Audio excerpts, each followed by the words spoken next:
Imagine करो हमारी lover की आंखें मछली की जैसी है। ठीक है, इससे आपको याद रहेगा कि मत्स्य महाजनपद में अलवर वाला क्षेत्र भी आता था। उसके बाद का प्रश्न एक तो यहाँ से बनेगा, एक यहाँ से बनेगा और एक यहाँ से बनेगा। तो अपने विरोधियों को धो डालते हैं, ऐसे याद रखो। फिर करौली को कैसे याद रखोगे कि रैली निकाल देते हैं वो अपने विरोधियों की। सूरमा से कौन सुंदर हो सकता है? महाकाल से कोई सुंदर हो नहीं सकता। इससे आपको ये याद रहेगा कि यहाँ से भी क्वेश्चन बनता है, ध्यान रखना। रेड प्राचीन भारत का टाटा नगर कहते हैं। सूरसेन होते हैं, उसको हमने क्या समझा था? जो सूरमा होते हैं, धो देते हैं जो विरोधी होता है उसको। ठीक है, रैली निकाल देते हैं, बिल्कुल ठीक है। नमस्कार दोस्तों, आज हम पढ़ने जा रहे हैं एक बहुत ही इंपॉर्टेंट टॉपिक, महाजनपद काल। इस वीडियो में हम जानेंगे महाजनपद किसे कहते हैं, राजस्थान में कितने महाजनपद थे, इनके नाम, विशेषताएं और कौन कौन सी जगह महाजनपद थे, और परीक्षा में किस तरह के सवाल बनते हैं। सिंपल और आसान भाषा में समझेंगे सब कुछ। तो चलिए शुरू करते हैं। ये हमारे प्राचीन राजस्थान सीरीज की 5वीं वीडियो है। इससे पहले हमने पाषाण काल देख लिया, ताम्रपाषाण काल देख लिया, कांस्य युग देख लिया और लोहे युग देख लिया। आज हम पढ़ेंगे महाजनपद काल के बारे में। राजस्थान में 3 प्रकार के महाजनपद थे। पहला मत्स्य महाजनपद, दूसरा सूरसेन और तीसरा कुरु महाजनपद। मत्स्य महाजनपद के बारे में देखो, इसका क्षेत्र कौन कौन सा था, कौन कौन सा एरिया था? जयपुर, अलवर और भरतपुर। जयपुर तो सबको पता है कि मत्स्य महाजनपद था। विराटनगर सबको पता है। अलवर कैसे याद रखेंगे?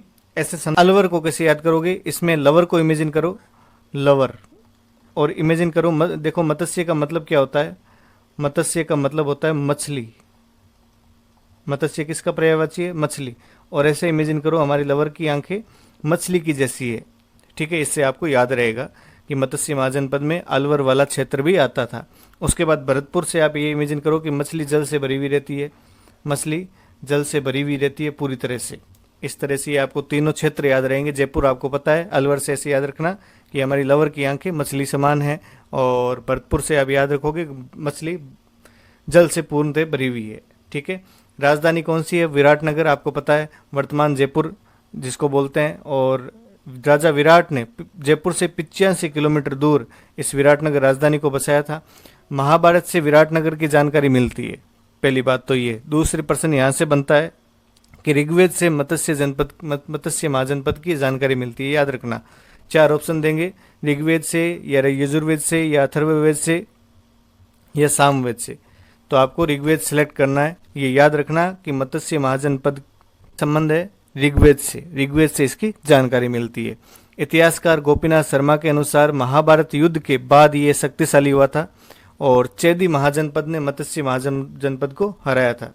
मत्स्य महाजनपद को हराया था, चेदी महाजनपद ने मत्स्य को हराया था। ठीक है, कालांतर में मगध महाजनपद में विलय हो गया था इसका। इसके बाद देखो अगला महाजनपद है सूरसेन महाजनपद। इसमें से इतने ही प्रश्न बनेंगे, ध्यान रखना। ऋग्वेद से जानकारी मिलती है। सर्वप्रथम जानकारी मत्स्य महाजनपद की कहाँ से मिलती है? तो ऋग्वेद से मिलती है, याद रखना। या इसका ये प्रश्न बनता है कि कौन कौन सा एरिया कवर करता है। 4 ऑप्शन देंगे, उसमें से जयपुर भी होगा, अलवर भी होगा, भरतपुर भी होगा, और एक धौलपुर दे देंगे, उसमें धौलपुर आपको काटना है। ये 3 ही याद रखना है। जयपुर कैसे? जयपुर तो आपको पता ही है, अलवर लवर की आंखें मछली के समान। भरतपुर से मछली जल से भरी हुई रहती है। राजधानी विराटनगर आपको पता है, और वर्तमान में उसको जयपुर बोलते हैं। राजा विराट ने 85 किलोमीटर जयपुर से दूर इसको राजधानी को बसाया था। और महाभारत से विराटनगर की जानकारी मिलती है, ऋग्वेद से सर्वप्रथम मिलती है, और गोपीनाथ शर्मा ने बताया था कि महाभारत युद्ध के बाद ये शक्तिशाली हुआ था, और चेदी महाजनपद ने मत्स्य महाजनपद को हराया था। ये कोई इंपॉर्टेंट नहीं है। 3 प्रकार के प्रश्न, एक तो यहाँ से बनेगा, एक यहाँ से बनेगा और एक यहाँ से बनेगा।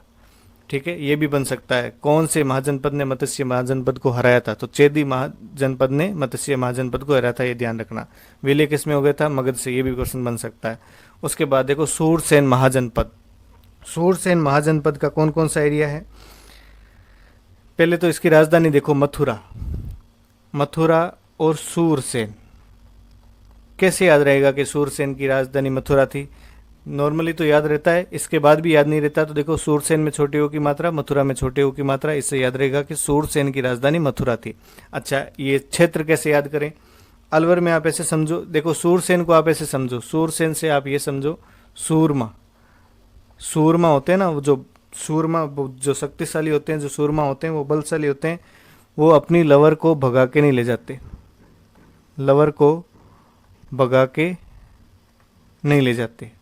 सूरमा अपनी लवर को भगा के नहीं ले जाते, सक्सेस होते हैं और फिर सबके सामने शादी करते हैं। ऐसे इमेजिन करो। ठीक है, जो सूरमा होते हैं वो लवर को कभी भगा के नहीं ले जाते, सक्सेस होके सबके सामने शादी करते हैं, ऐसे याद रखना।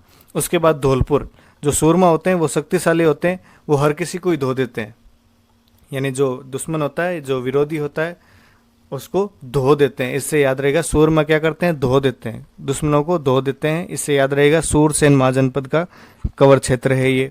उसके बाद करौली कैसे याद रखोगे, जो सूरमा होते हैं वो रैली निकाल देते हैं, जो भी विरोधी होता है उसकी रैली निकाल देते हैं, ऐसे याद रखो, रैली निकाल देते हैं।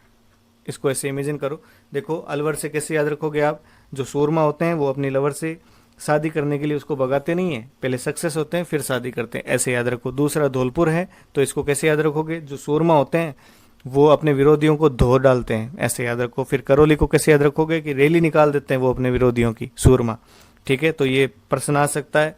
पहला प्रश्न यहीं से बनता है कि कौन कौन सा क्षेत्र सूरसेन महाजनपद के अंतर्गत आता था, तो अलवर, धौलपुर और करौली। वहाँ भरतपुर भी होता है, वैसे भरतपुर भी है, याद रखना आप। ठीक है, अलवर, धौलपुर, करौली, भरतपुर।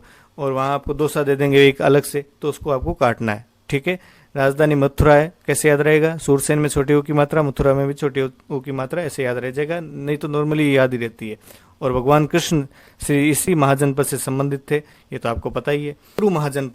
कुरु महाजनपद का क्षेत्र अलवर वाला था, और इसकी राजधानी कौन सी थी, इंद्रप्रस्थ। जो आज का जो दिल्ली क्षेत्र है वो इंद्रप्रस्थ हुआ करता था, इसकी राजधानी इंद्रप्रस्थ है। कैसे याद रखोगे, देखो इंद्रप्रस्थ को कोई कुरूप कह सकता है क्या, इंद्रप्रस्थ को कुरूप कोई नहीं कह सकता, क्योंकि इतना बढ़िया बनाया था भगवान श्री कृष्ण ने, इंद्रप्रस्थ का निर्माण करवाया था, बहुत ही सुंदर बनाया था, आपने महाभारत में देखा होगा।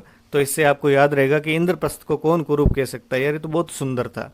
कौरव और पांडवों का इसी महाजनपद से संबंधित थे, ध्यान रखना। ठीक है, इसके बाद देखो जनपदों की बात करते हैं। महाजनपद हमने देख ली, राजस्थान में 3 प्रकार के महाजनपद थे, मत्स्य महाजनपद, सूरसेन महाजनपद और कुरु महाजनपद। तीनों के क्षेत्र हमने देख लिए, थोड़ी थोड़ी विशेषताएं हमने देख ली। इसके बाद हम देखते हैं जनपद कौन कौन से थे राजस्थान में। राजस्थान में सीवी जनपद था, मालव जनपद था, योधेय जनपद था, अर्जुनयन जनपद था, साल्व जनपद था और राजनीय जनपद था। चलो इनको देखते हैं। पहला सीवी जनपद देखते हैं। सीवी जनपद उदयपुर और चित्तौड़गढ़, सीवी जनपद उदयपुर और चित्तौड़गढ़ में इसका कवर एरिया था। और राजधानी इसकी कौन सी थी, मध्यमिका, और अब इसको नगरी बोलते हैं।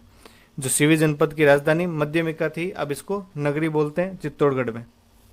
कैसे याद रखोगे, शिव, सीवी से आप शिव इमेजिन करो, ये देखो शिव, सीवी से आप शिव इमेजिन करो, और भगवान शिव के मध्य में तीसरी आंख थी, तीसरी आंख। जब भी भगवान शिव का नाम आता है तो तीसरी आंख हमें याद आती है, और वो कहाँ थी, मध्य में थी, तो इससे याद रहेगा कि इसकी राजधानी मध्यमिका। ठीक है, और उदयपुर का और चित्तौड़गढ़ का एरिया कवर होता है, आपको पता ही है। और उत्खनन करता कौन है, भंडारकर, भंडारकर। सीवी जनपद का उत्खनन करता कौन थे, भंडारकर। कैसे याद रखोगे, भगवान शिव के पास कोई भंडार की कमी है क्या, बिल्कुल नहीं है, भगवान शिव के पास किसी भी प्रकार के भंडार की कोई कमी नहीं है, इससे आपको याद रहेगा।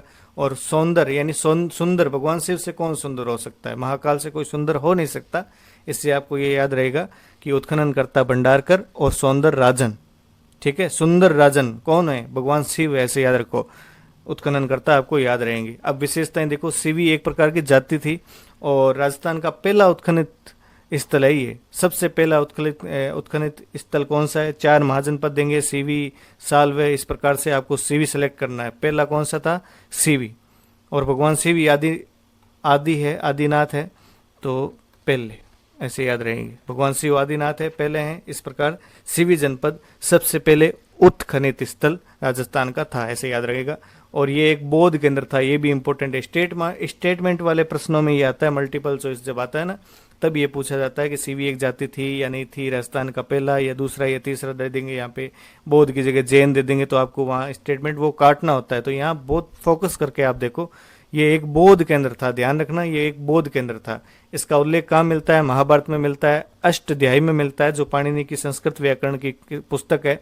और महाभाष्य, जो पतंजलि के द्वारा रचित संस्कृत व्याकरण की पुस्तक है, उसमें भी इसका सीवी जनपद का उल्लेख मिलता है, और बड़ली अभिलेख में भी इसका उल्लेख मिलता है। अच्छा, बड़ली अभिलेख क्या है, इसके बारे में यहीं देख लेना चाहिए, जो भी इंपॉर्टेंट अभिलेख या जिसका नाम है, जिसका जिक्र है, उसको तुरंत वहीं देख लेना चाहिए हमें। बड़ली शिलालेख, ये अभिलेख कहाँ है, अजमेर में है। कैसे याद रखोगे, बड़ली अभिलेख अजमेर में, कैसे याद रखोगे, बड़ी बड़ी नौकरी, ऐसे समझो इसको, बड़ली से समझो बड़ी बड़ी नौकरी लेने के लिए हम कहाँ जाते हैं, आरपीएससी, और आरपीएससी कहाँ है, अजमेर में। तो बड़ी बड़ी नौकरी लेने के लिए हम कहाँ जाते हैं, अजमेर में जाते हैं। तो ये याद रहेगा, अजमेर में है बड़ली अभिलेख, बिलोट माता के मंदिर में मिलता है ये। खोज 1912 में गौरीशंकर हीरानंद ओझा ने की थी, ये याद रखना आप। विशेष किया है, राजस्थान का प्राचीनतम अभिलेख है, ये ध्यान रखना, राजस्थान का सबसे प्राचीनतम अभिलेख कौन सा है, बड़ली अभिलेख, याद रखना आप। वीर निर्माण संवत 84 में इसको लिखा गया था, और मध्यमिका को जैन केंद्र बताया। देखो अभी हमने क्या पढ़ा, ये मध्यमिका बौद्ध केंद्र था, और इस एक अभिलेख में मध्यमिका को जैन केंद्र बताया गया है। इसी प्रकार का स्टेटमेंट में आ सकता है, तो आप ध्यान रखना, बौद्ध केंद्र था मध्यमिका, और इस बड़ली शिलालेख में, अभिलेख में जैन केंद्र बताया गया है। इसके बाद आप आगे देखो, मालव जनपद, टोंक व जयपुर क्षेत्र इसमें कवर होता है, टोंक व जयपुर। अब देखो मालव में आप इमेजिन करो माल, आजकल जो युवा नशा करते हैं, और नशे को वो क्या बोलते हैं, माल, ऐसे ही बोलते हैं, नशे को माल बोलते हैं, नशा। तो आप कोई भी युवा नशा करेगा तो हम उसको टोंकेंगे ना, कोई भी नशा युवा माल यानी माल फूंकता है या नशा करता है तो उसको हम टोंकेंगे। तो एक तो टोंक आपको याद रहेगा, और जयपुर तो आपको ऐसे ही याद रहेगा क्योंकि मालवीय नगर बड़ा फेमस नगर है जयपुर में, मालवीय नगर, मालवीय नगर। जब भी हम जयपुर जाते हैं तो मालवीय नगर के साधन इधर उधर डोलते रहते हैं, तो मालवीय नगर जयपुर ये याद रहेगा आपको। टोंक और जयपुर मालव जनपद के कवर क्षेत्र में आता था, ध्यान रखना। इसके बाद राजधानी इसकी नगर टोंक, कैसे याद रहेगा, मालवीय नगर याद रखना जयपुर से, ठीक है, मालवीय नगर। उसके बाद देखो विशेषताएं, मालव एक प्रकार की जाति थी, ठीक है। मालव को खेड़ा सभ्यता भी कहते थे, ये भी ध्यान रखना। मालव सर्वाधिक सिक्के यहीं से मिले, मालव नगर से सर्वाधिक सिक्के यहाँ से मिले हैं। कौन से जनपद से मिले, मालव। इस जनपद के सिक्के नगर टोंक और रेड टोंक से मिले। रेड को प्राचीन भारत का टाटा नगर भी कहते हैं, यहाँ से भी क्वेश्चन बनता है, ध्यान रखना। रेड जो टोंक में स्थित है, इसको प्राचीन भारत का टाटा नगर कहते हैं, याद रखना, बड़ा इंपॉर्टेंट प्रश्न है ये, बार बार आता रहता है। इसके बाद देखो योधेय जनपद कहाँ कहाँ है, गंगानगर और हनुमानगढ़। देखो योद्धा कौन हुआ, सबसे बड़ा योद्धा कौन है, हनुमान जी, इससे आपको हनुमानगढ़ याद रहेगा। सबसे बड़ा योद्धा हनुमान जी, हनुमानगढ़ याद रहेगा, और हनुमानगढ़ याद रहेगा तो गंगानगर अपने आप याद रहेगा क्योंकि पड़ोसी जिला है। इसके बाद देखो विशेषताएं क्या है, वीर उपाधि धारक जाति है। लो, योधे जनपद को वीर उपाधि धारक जाति कहते हैं। तो वीर हनुमान, हनुमान की जगह वीर हनुमान कर लो, वीर हनुमान, इससे वीर उपाधि धारक जाति आपको याद रहेगा, योधे जाति। कुषाणों को पराजित किया था इन्होंने, कुषाणों को कूटा था, याद रखना, कुषाणों को पराजित किया था। जानकारी कहाँ से मिलती है, रुद्रदामन का गिरनार अभिलेख जो जूनागढ़ में। अब ये नया अभिलेख का नाम आया है, इसको यहीं देख लेना चाहिए, हालांकि इंडिया जीके में आता है, इसको यहीं देख लेना चाहिए हमें। रुद्रदामन का गिरनार या जूनागढ़ अभिलेख संस्कृत भाषा में है, ध्यान रखना। इससे पहले जितने भी अभिलेख हुए हैं वो प्राकृत भाषा में थे, ये पहला अभिलेख है संस्कृत भाषा में। रुद्रदामन गिरनार में लिखा है, जो गिरनार अभिलेख है उसमें लिखा है, चंद्रगुप्त मौर्य के मंत्री पुष्यगुप्त द्वारा सुदर्शन झील का निर्माण करवाया गया था। पूछा जा सकता है कि चंद्रगुप्त मौर्य के किस मंत्री के द्वारा सुदर्शन झील का निर्माण करवाया, तो पुष्यगुप्त। कैसे याद रखोगे, चंद्रगुप्त और पुष्यगुप्त, ओ की मात्रा मैच करके इसको आप इमेजिन कर लेना, 2-3 बार देखोगे याद हो जाएगा। उसके बाद देखो कालांतर में ये झील टूट गई तो अशोक के मंत्री तुषासप द्वारा इसका पुनर्निर्माण करवाया गया था। जो चंद्रगुप्त मौर्य के द्वारा, वो जो मंत्री के द्वारा सुदर्शन झील का निर्माण करवाया गया था, उसका वापस पुनर्निर्माण किसने करवाया, अशोक के मंत्री तुषासप ने। इसी को भी छोटे ओ की मात्रा से याद रखना। फिर और टूट गई तो रुद्रदामन के मंत्री सुख विशाख द्वारा पुनर्निर्माण करवाया बिना कर वसूली के, ठीक है, ये भी ध्यान रखना, इसमें भी छोटे ओ की मात्रा। उसके बाद देखो भारत में संस्कृत भाषा का पहला अभिलेख है, क्योंकि इससे पहले सब प्राकृत भाषा के थे, ठीक है, अभी मैंने बताया ना, ये संस्कृत भाषा का पहला अभिलेख है। इससे पहले जितने भी हुए थे वो प्राकृत भाषा के अभिलेख थे। सुख विशाख में भी छोटे ओ की मात्रा, तुषासप में भी छोटे ओ की मात्रा, पुष्यगुप्त में भी छोटे ओ की मात्रा। और क्या काम करवाया, सुदर्शन झील का बार बार पुनर्निर्माण या जीर्णोद्वार करवाया, तो सुदर्शन में भी छोटे ओ की मात्रा। तीनों नाम आपको याद रहेंगे, ठीक है। इसके बाद देखो स्कंदगुप्त, इसके टाइम झील फिर जर्जर हुई तो इसके मंत्री पाणदत्त का पुत्र चक्रपाली सुदर्शन झील का पुनर्निर्माण करता है। इसको आपको याद रखना पड़ेगा, इसमें कोई छोटे हो की मात्रा नहीं है। चक्रपाली ने सुदर्शन झील का पुनर्निर्माण करवाया स्कंदगुप्त के टाइम। अब अगला जनपद देखते हैं, अर्जुनायन जनपद। इसका कवर क्षेत्र कौन सा है? सीकर। मुख्यतः नीम का थाना अलवर, अलवर भी है, सीकर और अलवर दोनों है, ठीक है ना। सीकर, सीकर में कौन सी जगह मुख्य है? नीम का थाना मुख्यतः, और अलवर भी है। कैसे याद रखोगे? देखो अलवर तो सीधा रह जाएगा, ऐसे अर्जुनायन ऐसे अलवर, ये तो हो ही जाएगा। सीकर को कैसे याद रखोगे आप? सीकर से ऐसे याद रखो कि अर्जुन जब भी बाण चलाते ना, ये देखो बाण का निशान भी, अर्जुन जब भी बाण चलाते थे तो वो सीधा जाता था अपने निशाने पर, कभी भी निशाने से चूकता नहीं था, तो सीधा जाता था, तो सीकर, ठीक है। इससे आपको अर्जुनायन जनपद की जो कवर क्षेत्र है वो आपको याद रहेगा, सीकर, और अर्जुनायन से ऐसे अर्जुन ऐसे अलवर, ये भी याद रहेगा। अर्जुन के वंशजों द्वारा बसाया गया क्षेत्र, जो ये हमारा सीकर जिला है, ये अर्जुन के वंशजों के द्वारा बसाया गया क्षेत्र है। तभी तो सीकर में इतने ज़्यादा कोचिंग्स, इतना ज़्यादा रिजल्ट, तो वो अर्जुन की तरह चूकते नहीं, बड़ी मेहनत करते हैं, पढ़ते हैं। अर्जुन वंश आगे चलकर तंवर वंश बना, और तंवर वंश से तंवरावाटी बना, और तंवरावाटी से आज इसको तोरावाटी नाम से जाना जाता है। इसके बाद नेक्स्ट कौन सा है? साल्व जनपद। साल्व जनपद को कैसे याद करेंगे? देखो साल्व से समझो सोल्व, साल्व से समझो सोल्व, और प्रॉब्लम सोल्व कौन करता है? लवर करती है, हमारी लवर हमारी प्रॉब्लम सोल्व करती है, ऐसे इमेजिन करो इसको, ठीक है। मत्स्य महाजनपद में सीमा विवाद और राजधानी मृतिकावती। महाभारत के अनुसार इसकी राजधानी कौन सी थी? मृतिकावती, ध्यान रखना, मृतिकावती। इसके बाद राजन्य जनपद।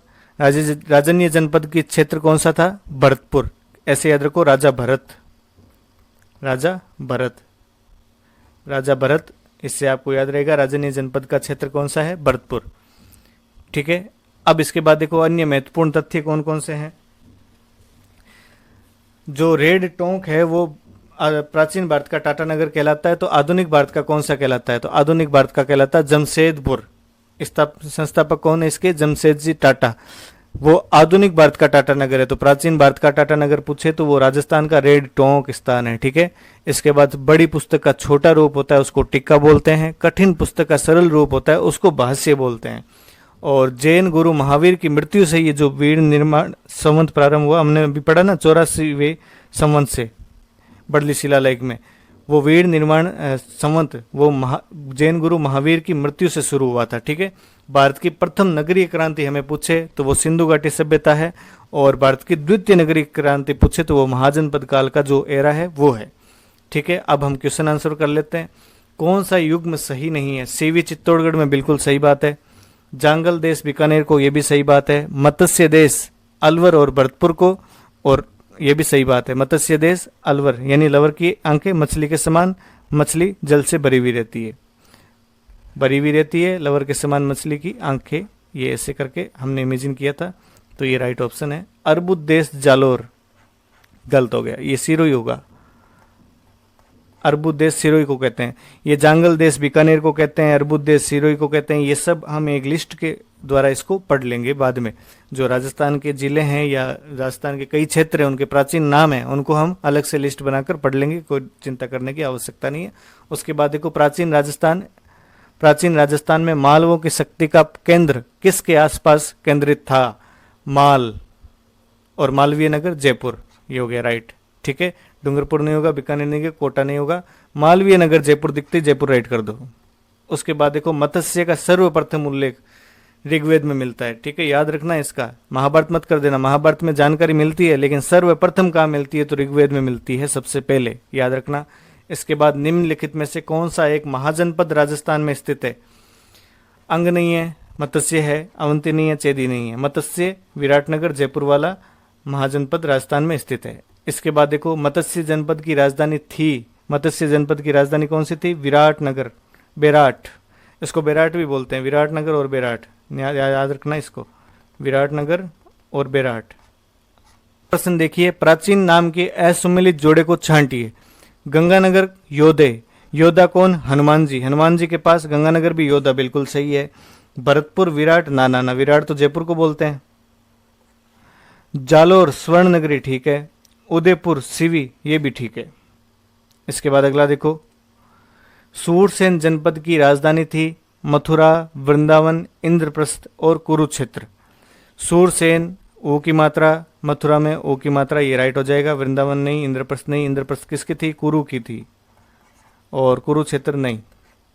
इसके बाद अगला देखो, सूरसेन जनपद में सम्मिलित भूभाग कौन सा था? जो सूरसेन होते हैं उसको हमने क्या समझा था? जो सूरमा होते हैं वो क्या कर देते हैं? धो देते हैं जो विरोधी होता है उसको, ठीक है। रैली निकाल देते हैं, बिल्कुल ठीक है। भरतपुर भी मैंने कहा था, आप याद रखना, ये राइट हो जाएगा। उदयपुर चित्तौड़गढ़ नहीं होगा, सिरोही जालौर नहीं होगा, जयपुर बीकानेर नहीं होगा। इसके बाद आगे देखो, निम्नलिखित में से कौन सा प्राचीन स्थल सीवी जनपद से संबंधित है? सीवी जनपद से, नगरी, ठीक है, चित्तौड़गढ़ वाला नगरी सीवी जनपद से संबंधित है। अगला प्रश्न देखो, निम्नलिखित में से कौन सी राजस्थान के सीवी जनपद की राजधानी थी? ठीक है, सीवी यानी शिव, शिव यानी भगवान शिव, शिव भगवान शिव को इमेजिन करते ही मध्य आंख दिखती है उनकी, तो मध्यमिका राइट हो जाएगा आंसर। आगे देखो, अर्जुनयन जाति के प्रभाव क्षेत्र में सम्मिलित प्रांत कौन से थे? अर्जुन, ए से तो अलवर हो जाएगा। अलवर है क्या? यहाँ कहीं, यहाँ है ना, ये रहा, राइट हो जाएगा। अलवर, भरतपुर, जहाँ अलवर दिख जाए वहाँ भरतपुर सम्मिलित कर लो इसको साथ में, ठीक है। बाकी तो होंगे ही नहीं ना बिल्कुल भी। उसके बाद आगे देखो, राजस्थान में कुषाण शक्ति को संभवतः नष्ट करने में कौन सा जनपद सफल रहा था? कुषाण को किसने कूटा था? योद्धाओं ने कूटा था, याद रखना। इसके बाद देखो, राजस्थान में किस भाग में योधेय नामक गणतंत्रीय कबीले का शासन रहा था? योधेय नामक गणतंत्रीय कबीले का शासन रहा था। पश्चिमी भाग, दक्षिणी भाग, पूर्वी भाग, उत्तरी भाग। तो ये हमारा राजस्थान,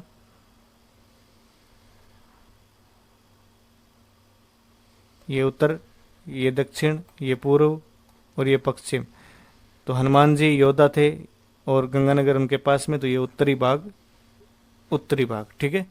आगे देखो, राजस्थान में निम्नलिखित में से क्षेत्रों में से किसे प्राचीन काल में योधेय प्रदेश कहा जाता था? तो हनुमान जी योद्धा थे और हनुमान जी के पास गंगानगर भी योद्धा था। तो दोस्तों, ये था पूरा टॉपिक महाजनपद काल। अब आपको ये साफ साफ याद हो गया होगा कि कितने महाजनपद थे, उनके नाम क्या थे और कौन कौन सी जगह उनको कवर करती थी। अगर वीडियो अच्छा लगा हो तो लाइक करें, शेयर करें और चैनल को सब्सक्राइब जरूर करें, ताकि अगला वीडियो मौर्य काल और भी अच्छी तरीके से पढ़े। मिलते हैं अगले टॉपिक में। धन्यवाद।